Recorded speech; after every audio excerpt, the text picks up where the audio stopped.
자, 지난달 1일 아들과 연락이 되지 않는다 이런 실종 신고가 들어오면서 사건이 시작됐죠? 네, 그렇습니다. 한 어머니가 20대 아들이 연락이 안 된다라고 하면서 경찰에 신고를 했습니다. 경찰이 수색에 나섰고 3일 만에 아들을 찾기는 했는데요. 아들은 숨진 채 발견이 됐습니다.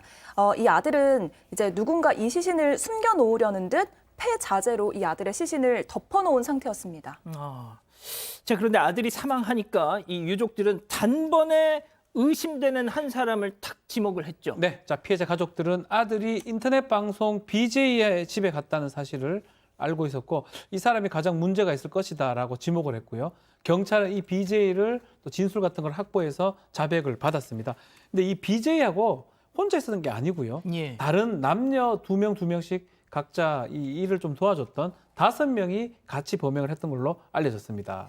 자, 이 사망한 20대 남성과 인터넷 방송 BJ 사이에는 도대체 어떤 일이 있었길래 살인까지 이어졌던 걸까요? 체크포인트 짚어보죠. 아빠라고 불러라. 이게 무슨 소리죠? 그러니까 이 가해자가 인터넷 방송을 했잖아요. 근데 그 방송이라고 하는 게 신청을 받아서 노래도 불러주고 뭐 서로 개인적인 얘기도 주고받고 그런 거였답니다. 그렇게 해서 이 가해자하고 피해자가 친해졌고 가까워졌고 뭐 그러다가는 심지어 지난 크리스마스 이브에 크리스마스 파티를 한다고 아예 가해자의 집으로 초대를 했다라는 거예요. 그래서 며칠 그 집에서 머무르기도 했대요. 알고 보니까 여기 가담했던 10대, 20대 다른 가해자들도 그 집을 자주 오가면서 그래서 뭐 자기들끼리는 가족이다. 그래서 이 가해자가 아빠고 또 다른 여성이 엄마고 나머지 다른 가해자들도 아들, 딸, 피해자도 아들이라고 그렇게 불렀다라는 겁니다. 소장님, 이걸 딱 각이 보니까 이 사건의 각이 가스라이팅 같은 느낌이 드는데요.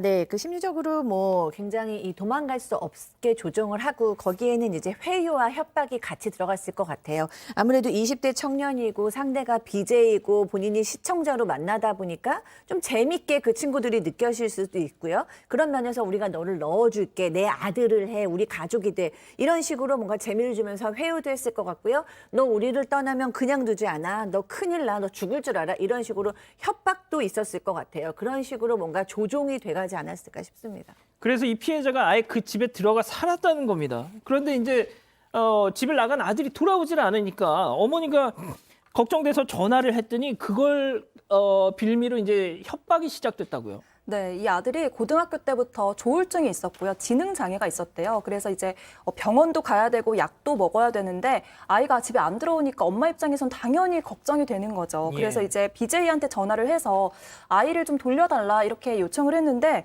BJ가 이걸 빌미로 협박을 하는 겁니다.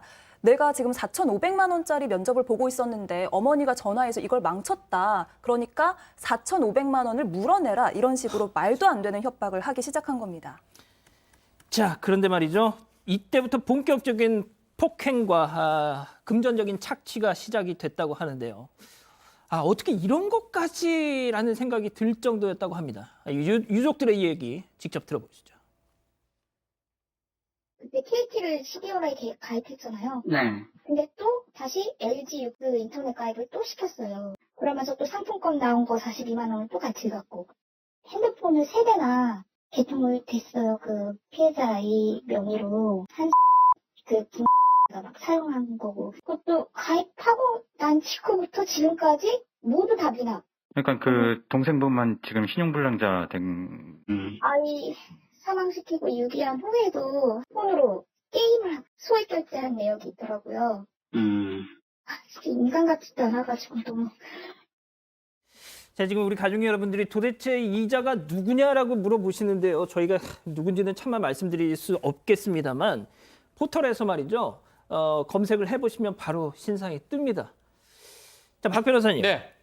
지금 들어보니까 말이죠. 사실상 피해자를 그 ATM 그 현금 인출기처럼 그렇죠. 지금 막 한 거예요, 지금. 피해자한테 뭐 물류센터에 일을 시키고 그 급여는 이 가해자들이 받아갑니다. 또 가해자들한테 피해자 명의로 뭐 휴대전화를 가입하기도 하고요. 지금 말했다시피 이 지금 상품권 같은 내역이 거 받는 나오네요. 내용들도 나오고 예. 있고요. 상품권 같은 경우도 피해자 명의로 지금 해서 본인들이 지금 받아가기도 하고 이렇게 갈취한 금액 자체가 지금 나오고 있는데 약 1,000만 원 정도가 된다라고 하거든요. 예. 그리고 또 이 1,000만 원 받아간 것도 모자라서 집에 와서 어지럽힌다는 이유로 지속적으로 폭행을 또 행사했던 걸로 보입니다.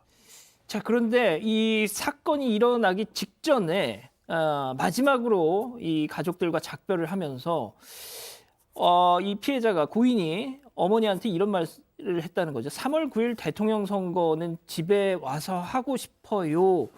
그게 마지막 작별의 말이 됐다고요. 상상도 못했던 일인 거죠. 마지막으로 통화했던 게 2월 13일이었다고 합니다. 그때 도대체 왜 그러는지 가해자, 그러니까 BJ 때문에 집으로 갈 수가 없다. 하지만 3월이나 4월에는 집에 꼭 돌아갈 거고 얘기하신 것처럼 3월 9일 대통령 선거는 꼭 집에 가서 하고 싶다라는 얘기를 했다는 겁니다. 그러나 돌아오지 못했죠. 3월 7일에서 10일 사이에 이 가해자인 BJ를 비롯해서 다른 공범들 3명까지 가설해서 주먹으로 발로 때린 것도 부족해서 야구방망이까지 동원해서 무차별하게 폭행을 했고요. 결국 숨진 이후에는 11일 밤에 심야를 틈타서 시신을 유기를 했던 겁니다. 자, 당연히 연락이 안 되니까 아들이 연락이 안 되니까 엄마 또 다른 가족들이 아들을 찾아 나섭니다. 그래서 일단 그 BJ의 집을 찾아갑니다. 찾아갔더니 세상에 딱 시치미를 당연히 떼죠. 그러면서 오히려 한다는 소리가 저희가 아드님을 찾을 수 있게 적극 협조하겠습니다. 뭐 이런 얘기까지 했다는 거잖아요. 네, 그렇습니다. 거짓말을 지금 밥 먹듯이 했습니다. 왜냐하면 지금 내 아들 어디냐, 내 아들의 휴대폰이 이 집에서 잡힌다라고 얘기하니까 그래요? 이 아마 아들이 제 낡은 휴대폰을 가져가고 자기 걸 여기다 두고 간 것 같습니다. 라고도 얘기하고요. 제가 사실은 드라마에도 단역이지만 나오는 배우입니다. 실종수자에 적극 협조하겠습니다. 라고 이제 사칭까지 하고요. 그리고 이제 아드님이 휴대폰을 두고 속초에 간다면서 나갔다. 난 정확히 모른다. 그러면서 옷을 어떻게 입었다. 뭐 이런 기술까지 했다고 해요. 이 사람이 이제 BJ다 보니까 자신을 멋지게 거짓으로 보이는 것에 굉장히 좀 익숙한 상황인 것 같습니다. 그래서 아드님, 어머님 이렇게 극존칭어를 써가면서 본인을 꾸며낸 것 같은데요. 본인이 저지른 행동이 살인이라는 걸 지금은 인식하고 있는지 모르겠습니다. 예. 자, 지금 드라마 배우다. 내가 드라마의 단역으로도 나왔다. 이 얘기를 했다는 게 무슨 소리냐면 저 얼굴 알려진 사람입니다. 어떻게 보면 공인입니다. 그러니까 저는 거짓말을 하지 않아요. 믿어주세요. 이런 의미에서 저런 얘기를 한 건데 하필이면 그 이자가 사실은 아닌 걸로 지금 전해지고 있습니다만 네. 나왔다라고 주장을 했던 그 드라마가 마침 또 박지훈 변호사님이 나왔던 그 드라마였어요.